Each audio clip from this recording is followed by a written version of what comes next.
क्या आपने कभी सुना है कि महाभारत में केवल वही योद्धा याद रहते हैं जो हर लड़ाई में सबसे आगे रहे?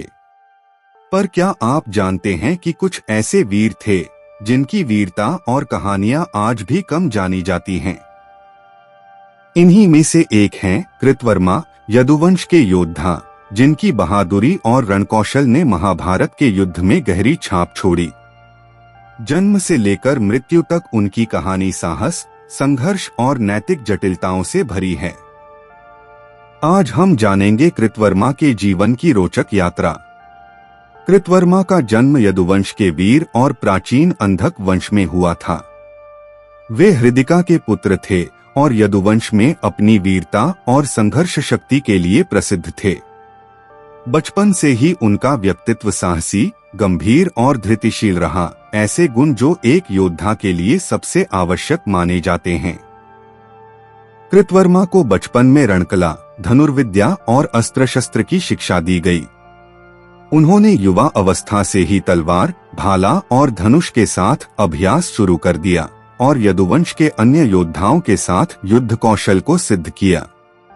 कृष्ण और कृतवर्मा एक ही वंश से थे, लेकिन उनके बीच सदैव घनिष्ठ सौहार्द नहीं रहा। कुछ कथा ग्रंथों के अनुसार कृतवर्मा स्यामंतक रत्न विवाद में कृष्ण के ससुर के हत्याकांड से भी जुड़ा रहा, जिससे उनका कृष्ण के साथ वैचारिक मतभेद उत्पन्न हुआ। जब कुरुक्षेत्र युद्ध आने लगा, कृतवर्मा ने अपने कर्तव्य और सम्मान के अनुरूप कौरवों के पक्ष में लड़ने का निर्णय लिया। वे नारायणी सेना, यदु सेना के प्रमुख योद्धाओं में से एक थे और अपने वीरों को नेतृत्व देने का दायित्व उन्होंने गंभीरता से ग्रहण किया। युद्ध के प्रारंभिक दिनों में कृतवर्मा ने कौरवों के लिए अपनी शक्ति और धैर्य की परीक्षा दी। पांडवों के शक्तिशाली योद्धाओं के साथ लड़े और कई भयंकर संघर्षों में सम्मिलित हुए। कृतवर्मा ने अर्जुन, भीम और युधिष्ठिर जैसे महान योद्धाओं से भी भिड़ांत की। हर बार उसने अपने कौशल का परिचय दिया। भले ही परिणाम हर बार विजय न हो, परंतु उसकी लड़ने की क्षमता किसी श्रेष्ठ योद्धा से कम नहीं थी। कुरुक्षेत्र की मैदान पर अंततः जैसे जैसे युद्ध की आग प्रज्वलित होती गई, कृतवर्मा ने संघर्ष में अपनी भूमिका को और गहरा कर दिया। रात्रि के समय भी उन्होंने उत्कृष्ट सतर्कता और बहादुरी से कमांडिंग पद का निर्वाह किया। कृतवर्मा की वीरता का एक प्रमाण यह था कि जब अधिकांश कौरव सेना युद्ध में पराजित हुई, तब भी महान योद्धाओं में केवल 3 जीवित बचे, अश्वत्थामा, कृपाचार्य और कृतवर्मा। यह दिखाता है कि उनकी रणकुशलता कितनी प्रबल थी। युद्ध के 18वें दिन के बाद जब सब शांत होने लगा, तब अश्वत्थामा ने कृतवर्मा और कृपाचार्य को एक योजना में जोड़ा। रात के समय पांडवों के सोते हुए कैंप पर हमला करने की योजना, जिससे दुख और बदला लिया जा सके। कृपाचार्य और कृतवर्मा दोनों ने इस योजना के विषय में कुछ विरोध व्यक्त किया, क्योंकि युद्ध के नियमों के अनुसार सोते हुए शत्रु पर हमला करना अशोभनीय समझा जाता था। परंतु अश्वत्थामा की क्रोधपूर्ण इच्छा के कारण वे दोनों उसके साथ चलना स्वीकार कर बैठे।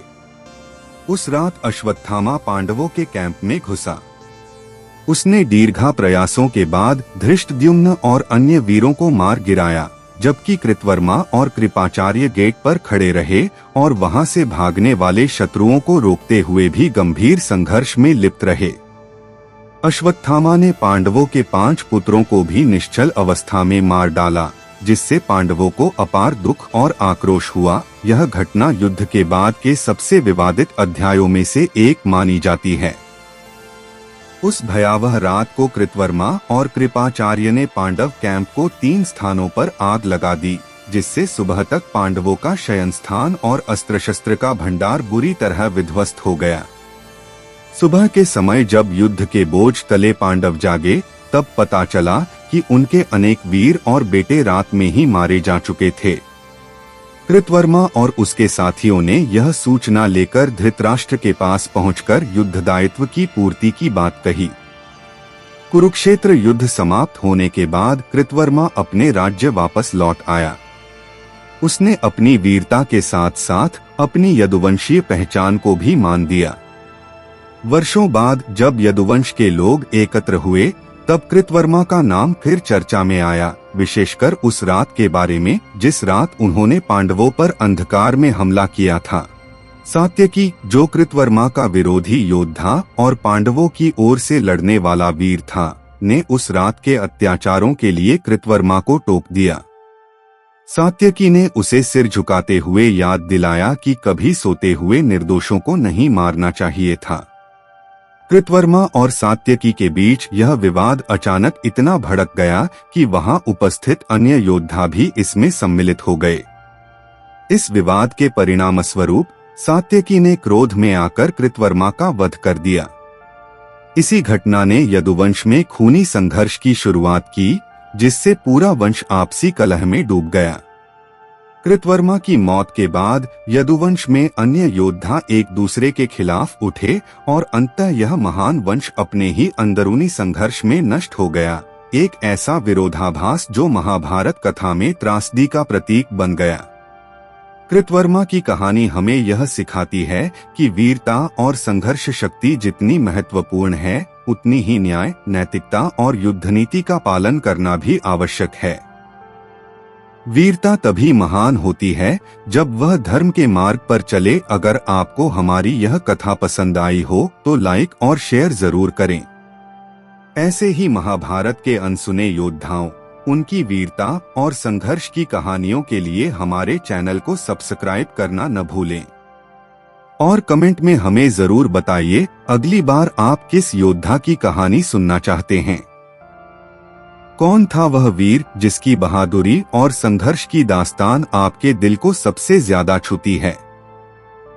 आपकी पसंद हमारी अगली कहानी को जीवंत करेगी।